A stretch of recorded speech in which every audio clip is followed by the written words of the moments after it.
नमस्कार।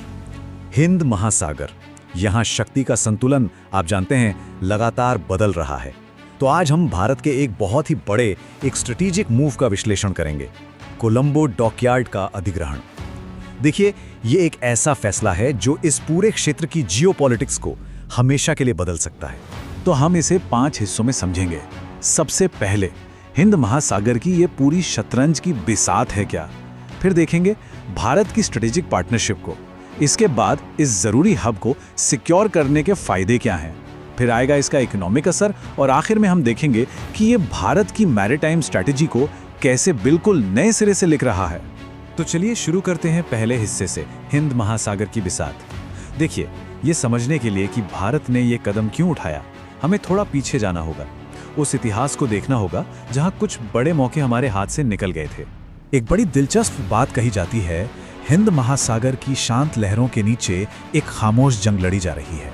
और ये बात सच कहूं तो आज की हकीकत को बिल्कुल साफ साफ बताती है। ये एक ऐसी स्ट्रेटेजिक कंपटीशन है जहां पोर्ट्स और ट्रेड रूट्स, यही आज के नए हथियार हैं। और इस पूरे तनाव के केंद्र में है चीन की स्ट्रिंग ऑफ पर्ल स्ट्रेटेजी। अब ये है क्या? सीधी सी बात है, हिंद महासागर में बंदरगाहों का एक जाल बिछाकर भारत को घेरने की कोशिश। और इस पूरी रणनीति में श्रीलंका एक बहुत ही अहम कड़ी बन गया था। और यहीं पर हम्बनटोटा की कहानी भारत के लिए एक बहुत बड़ा सबक बनकर सामने आती है। आप देखिए, पहले ये प्रोजेक्ट भारत को ऑफर हुआ था, पर हमने मना कर दिया। चीन ने तुरंत मौका देखा, लोन दिया, और जब श्रीलंका लोन नहीं चुका पाया तो पोर्ट 100 साल के लिए चीन के पास चला गया। और फिर हुआ क्या? चीन ने इसका इस्तेमाल भारत की गतिविधियों पर नजर रखने के लिए करना शुरू कर दिया। मतलब एक सीधा सीधा सिक्योरिटी थ्रेट। तो हम्बनटोटा से जो सबक मिला, उसने भारत की पूरी सोच को बदल दिया। अब देखते हैं कि भारत ने इसी सीख को कैसे इस्तेमाल किया और कोलंबो में एक बहुत ही कैलकुलेटेड एक जवाबी कदम उठाया। ये जो कोलंबो डॉकयार्ड का अधिग्रहण है ना, ये कोई आम बिजनेस डील नहीं है। नहीं, ये चीन के बढ़ते असर का एक सीधा रणनीतिक जवाब है। इस एक कदम ने भारत को कोलंबो पोर्ट के बिल्कुल दिल में एक बहुत मजबूत जगह दे दी है। और दोनों देशों के तरीके में जमीन आसमान का फर्क है। आप देखिए, चीन ने डेट ट्रैप डिप्लोमेसी यानी कर्ज के जाल का इस्तेमाल किया।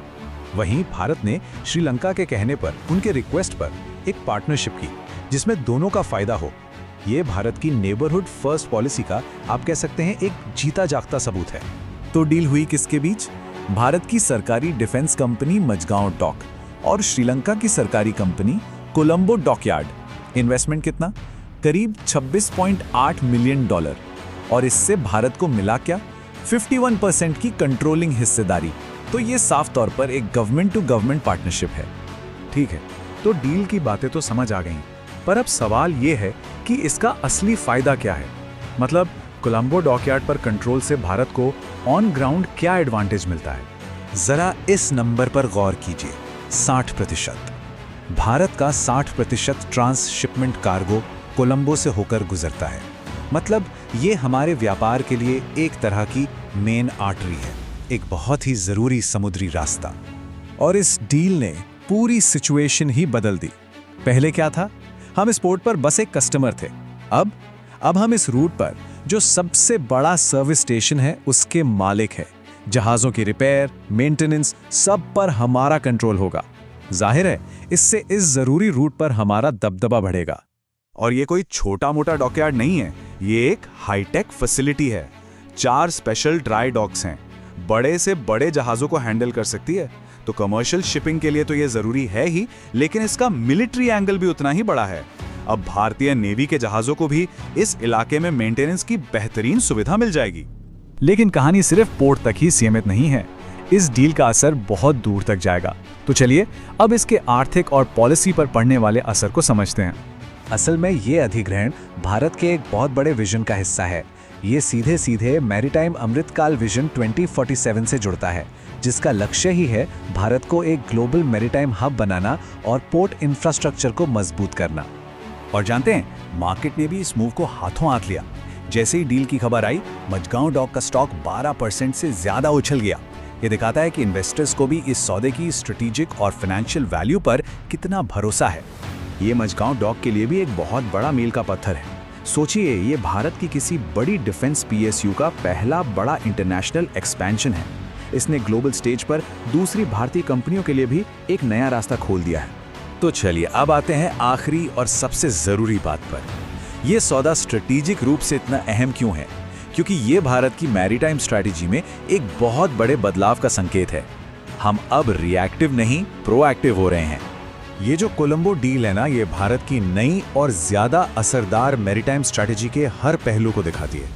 मतलब पुरानी गलतियों से सीखना, रिएक्ट करने के बजाय खुद एक्शन लेना, निर्भरता नहीं, पार्टनरशिप बनाना, और सबसे जरूरी जो अहम समुद्री रास्ते हैं उन पर अपने एसेट्स को सुरक्षित करना।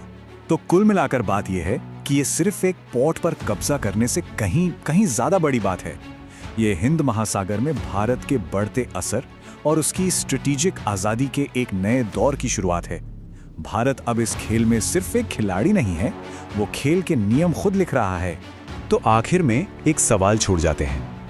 इस महान समुद्री खेल में भारत ने तो अपनी चाल चल दी है। अब देखना यह है कि शतरंज की बिसात पर अगली चाल किसकी होगी।